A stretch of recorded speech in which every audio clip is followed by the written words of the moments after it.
In this episode, I have fellow competitor and the man who stopped me from getting my pro card at my first show, Jacob Takeda. Enjoy. I am here with the man, the myth, the mixed legend, Jacob Hey, Takeda. I just learned Lopez. How are you, sir? I'm dead. What's up, man? Thanks for having me, bro. Yeah. Good to talk to you, bro. So funny story. We'll get right into it here. So this is the Yeah, guy that stopped me from getting my pro card at my first show. So Jacob and I, a little bit of story time here. So Jacob and I made our bodybuilding debut at the same show. It's the NGA Natural Philly show back in 2023. sir. So I didn't know what to expect. So I showed up the night before. If you remember, they let us walk the Yeah, stage to hit the poses. So first show, I thought I looked good, right? But I'm thinking to myself, like, well, I don't know what everybody else looks like. You know, do I have it in the bag? Is everybody going to come through right? Am I going to get first? Am I going to get last? So I see you take your shirt off, and then I'm like, God damn, this motherfucker looks great. So then I'm thinking to myself, because this is the night before now, I'm thinking, is everybody on this level? Or are he and I going to be fighting for that 1-2 spot? And that's what ended up happening. So that was like, my introduction to you. You kind of took the wind out of my sail, and then we battled it out, and and you took that first place in the open, bro. So congrats to oh you. man, it was. I appreciate that, man. I really appreciate that. I mean, it was a fun time. It was my first time as well. My coach really got me right and stuff. And I went in with the same mentality as everybody else. You want to come in and look the best and feel the best. And of course, I was scoping the place out, and of course, I had my eyes on you too, bro. Look, this man Right? looks fucking crazy. This man looks phenomenal, and you want to go out there and give your best, and that's what happened. And I'm happy I came out. Of course, everyone would be happy, to win their show, and I'm glad I got that opportunity to meet you as well too, because that was great to meet you and meet all the other competitors, because the bodybuilding scene, honestly, I should start from the beginning. Yeah. I'm That was my first one ever. Prior to that, I was in the military for a little bit. I was in the military for about 4 years. I didn't take bodybuilding serious whatsoever. When you hear military, you want to think, oh shit, bro, like you must have been like super fit, always just like super energetic. But like, dog, I'm being real. I was probably scrawny as shit. I'm 6 foot for context. I was a smooth 165, 170. Okay. So about that height, that's pretty skinny, right? And one day, what really got me into bodybuilding, or even thinking about doing it, is all it takes is a friend, right? So I was exercising one day. We were doing our morning run every morning. We do it like 5:30 to crack of dawn, right? And he's like, bro, he's like, you're so veiny. I'm like, okay.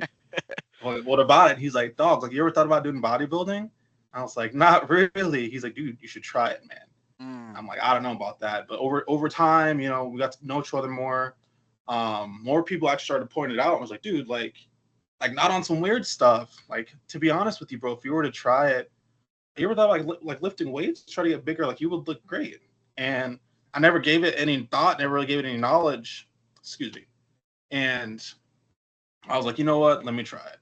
And sure enough, I tried it. I didn't really put any much thought into it, and I started to like the results. I'm like, I'm starting to like this. I'm starting to get the hang of it. Maybe you guys were right.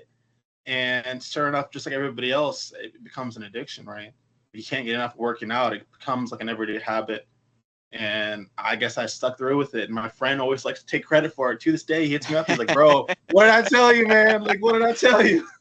That's I'm like, great, man. sometimes you got to let people get in your ear sometimes. Sometimes it's good for you. It's, at the time too, by the time I was got in the military, COVID was hitting, and Mm. mentally, everybody was drained. Everyone was feeling down, upset, and they're just, whatever they're going through, minus, the COVID happening. And I really turned into weightlifting. Everyone was off on lockdown, so I started picking up weights, and I was like, this is a good outlet for me. You know what I'm saying? Right. But yeah. Yeah, so talk to me about when you decided to compete. Like how far, I think that show was in April in 2023, like middle of April. Yeah. So how far before that did you make your mind up that you were going to compete? Ooh, how far before that? So let's see. I got out military 2022 in February was my Okay. last year. Um, I was thinking probably around the time that I got out, that whole year prior.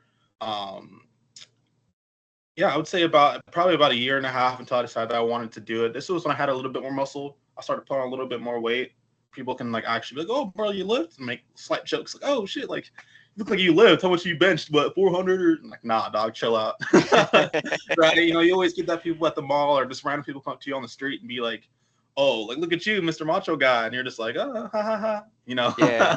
You know what, man? It's really funny. I found that people, I don't know if this is a projection thing, but people think that guys that bodybuild are kind of dickheads, and they're really not. Mm, It's just the right, way that people look at us. So it's like, it's kind of like the reverse body shaming thing. It's like, why are you mad at me because I'm in shape when I'm not mad at you because you're not? You know what I mean? right. That's Yeah. funny you mentioned that because I know a lot of times too, because we've all been there where we see guys that are bigger than us, or just people big in general, and you kind of want to be like, oh, like that dude must be on something. That dude must, take A, B, and C. So he must be like a roid rage motherfucker. Or, excuse my language. I don't know if No, I you're can. good. You're good. You're Okay, good. cool. Yep. But he must be on something, right? But once you walk up to one of those guys, they're the most kindest people ever. I remember the first time I went to like a Planet Fitness, there was this older gentleman. We called him Unc, right? Like an older gentleman, probably in his like mid 50s, pushing 60. And he's always like, "Oh, like, hey, let me help you out with your form." Like, Mm. I'm like, "Yeah, sure. I don't know you, but sure." And ever since that day, I see him from time to time, and I'd be like, "Oh, it's good seeing you." He's like, "Yeah, like I remember when you were a little kid." My little kid, but he's like, "I remember you a couple months ago. You first came in here. You looked like a chicken without your head." You know what I'm saying? And he's like, "Now look at you." But it's cool meeting people in the gym. They really help motivate you and stuff. But It's great, man. And so for people that don't know, so I've done a couple shows. I think I did five. I need to actually count because I always say I think I did five. It was okay, definitely five at this point, counting that show. So the NGA Philly, they do it a little bit differently. So for the audience here, when you're in the amateur class, they do it by weight. right. So you step on stage with, so there's lightweight, I guess middleweight, heavyweight. Were you middle or heavy? I was heavy. Okay. So I was lightweight. So the way that they do it at the amateur level is the guy that wins lightweight, which is me, goes on stage with the guy that wins middleweight, which I Right, forget the other guy's name, goes on stage with the guy that won heavyweight. And then that's the open class. So right, that's when Jacob and I were on stage together. And then the winner of that gets the pro card. So that's when Jacob became a pro on his first show. So props to you, bro. thanks, man. Um, yeah. So from there, you were qualified for the NGA Universe tournament, which is their Right, biggest show of the year. So talk to me about that because you went down there like your first year, which is sure. big. Right. So I'm gonna be honest with you again. I my very first show that I won that we competed at together. I didn't anticipate. Sounds crazy. I didn't anticipate bringing home, the pro card that time. I was kind of just like a fun thing because my buddies were in my ear saying, "Oh, bro, just go do it. It's whatever." And sure enough, I went out and got the pro card on that first attempt there. And I don't want to say I got a big head and wanted to go to the big one, but I wanted just to see how I would look within the first year comparatively to guys that might have been doing it for, I don't know, 5, 10 plus years or something. I was just curious. Right. So I took my chances. I took that whole year. That summer after the show in April, I took that time to kind of bulk. It wasn't a long one, probably a couple months, because I was already cutting again by August. So come Okay. August before the show, I was getting really cut. Now, one thing you got to keep in mind once you get into, I guess, um, pro leagues like that some of the best guys from different parts of the country and different cities come in to compete. One thing you got to remember is it don't matter how lean you are. It sounds crazy. Of course, everyone's going to become super conditioned, but Mm. it's about the fullness and the stage presence primarily. Because I'm going to be real with you. I got out there and on the stage, I felt confident. I felt great and I was just outclassed by there's 12 people in the men's physique and I got middle of the pack. A good thing you always want to do is talk to the judges right after the show, and that's what I did. I was like, hey, like what can I do to improve myself? And they were telling me like, hey, like you're a young guy, what you can bring next time is, you had the stage presence, you had the conditioning, but what you can bring next time is just some fullness. They said I looked a little flat. They said you need to take a little bit more time, take some time away, really focus on the muscle maturity, and come back out here. And I'm sure you can do a lot better next time around. But muscle maturity is a serious thing, especially if you want to go the natural route.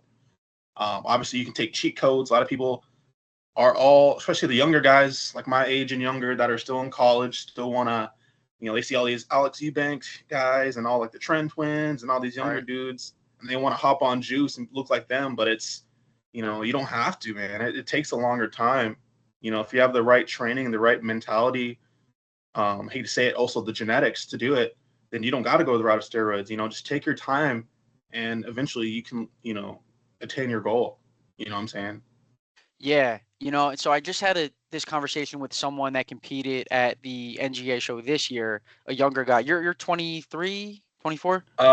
20. I'm 26 now. You're 26 now. Okay. So I just had this conversation with a kid that's 18.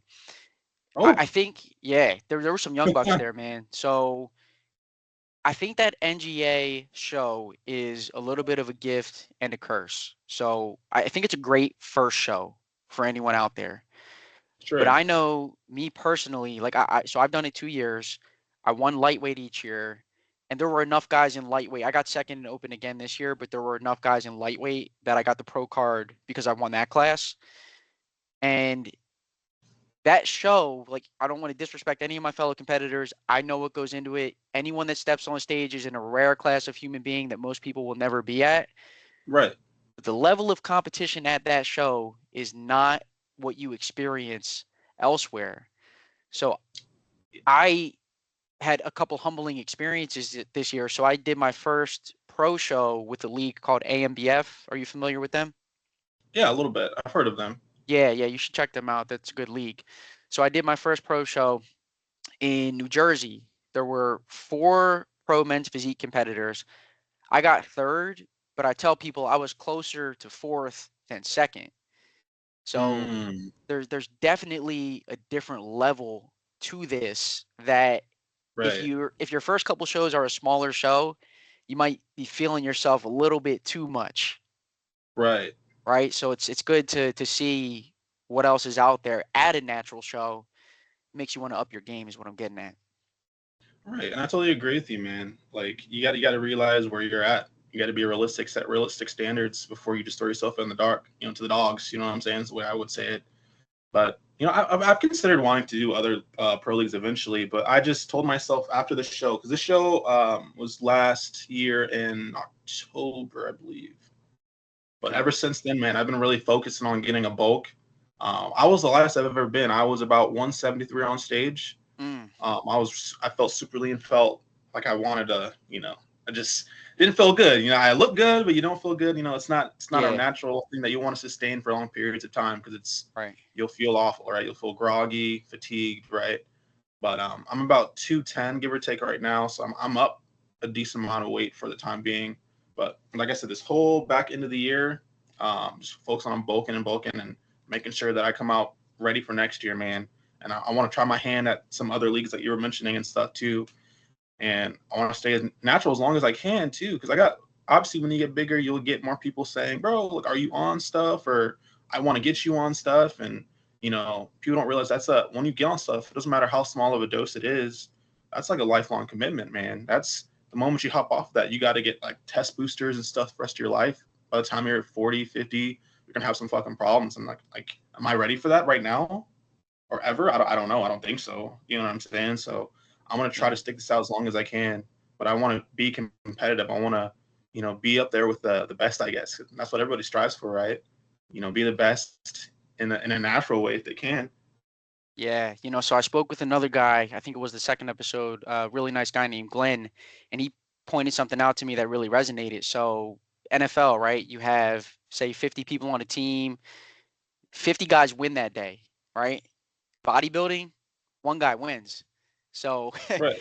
and you never know who's going to show up. That's the thing as well. So everybody wants to win, but it really is dependent on who else shows up, right? Like I could go to a show, I could prep I'm bulking a little bit now too. I mean, I could prep for a month, go to a small show and win it. Or I could prep my ass off, go to a pro level show and might be like Yeah. middle of the pack, might be toward the bottom just because other guys showed up that are further along in their journey. So it's definitely a mental game. And I try to always remember it's you versus you, not you versus Right. the field, right? Right. So bulking. So you've been a lean guy. Obviously, you're a men's physique competitor. Very impressive physique. What's that Thank doing you. to your mentals? Yeah, absolutely, man.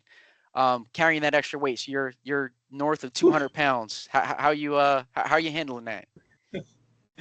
Uh, Not as well as I would want to. I'm gonna be honest with you. Of course, body dysmorphia is a real thing, especially when you're Yes. so used to looking a certain way. If you're so used to being that muscular guy all the time, right? Of course, you're gonna look muscular still, but maybe that the wife beater won't look so good on you around the waistline so much anymore, right? But you're still like in the shoulders. You look huge, right? Yep. Um, it's very mixed emotions. I do a lot of times I do feel like I'm overweight sometimes, or I feel like I don't look good anymore, and I don't really post my IG much either, like showing off my physique, just because it's a mental block almost, right? It's almost like you only want to show the audience, or you only want to show the world what you look like at your best. But sometimes you got to fight that mentality and realize, like, hey, people want to see what you look like during your journey. Say when you're not feeling down, they don't want to just see you at your best. They want to see you on the way there too. You know what I'm saying? I think that's Yeah. something mentally that I kind of still got to fix with myself. And I know people always tell me that it's still hard to execute, but I got to stick it through. But otherwise, I'm glad I'm seeing a lot more differences. I'm feeling more fuller. My muscles look bigger to me. My chest looks bigger. Like everything else feels great. But the moment you cut again, maybe hopefully that'll stick this time. But yeah, man, it's definitely a mental challenge. Yeah. You ain't lying, bro. And it's funny. So we're both victims and perpetrators of the whole internet culture of like you only want to post yourself at your best, right? Right. But I understand that mindset where when you are bulking, you aren't stage lean, looking at someone else's picture, it's like, God damn, I look awful right now. Meanwhile, everyone else in the room is like, this guy looks great. Right. Right. Almost like instant gratification, right? You almost just want that dopamine hit. You know what I'm saying? You just like, oh, like I look good, or I gotta look like that guy. I gotta look like this person. Look at their lifestyle. Look at their physique, right? Like you look at their pages. Sometimes they don't show their bulk. Sometimes they don't show the downside to bodybuilding, because there are, even on the natural side, believe it or not, there are downsides sometimes, because there's times where you don't want to go to the gym, or your diet's out of whack, and stuff like that. You got other things going on with you mentally and emotionally. Like there's times where I just don't want to get out of bed because I'm fatigued or I'm tired, or there's times that I want to sleep in and not go to the gym. And you got to work just as hard, what I'm saying, if you're natural as well. So it's a game, man. It's a grind. Yeah, and the mental side is at least 50% of the equation. So Right. I tell I tell people bodybuilding is not something that I recommend to most people, and I don't even have a great answer for why I do it. I think I just like the discipline. I like having goals and being anchored to something and challenging myself. Right. So why do you do it? That's a really good question, man. Because that was a, I think the military really helped me with that discipline thing. I know it's so cliche to say, oh, military's all about discipline and stuff, but I think coming out, especially going into college right after, um, college, and everyone experiences college, that you think of like partying, you think of going out all the time. Listen, man, I'm a little older than most college juniors. I'll say that. I'm still in college. I'm in my mid 20s now. The party's out of me, man. I'm not trying to go out to the club so much. I'm not trying to go out and party. So as a college student, what am I gonna do in my free time? And I decided, to keep myself kind of straightened out and have that discipline. It's just bodybuild, man.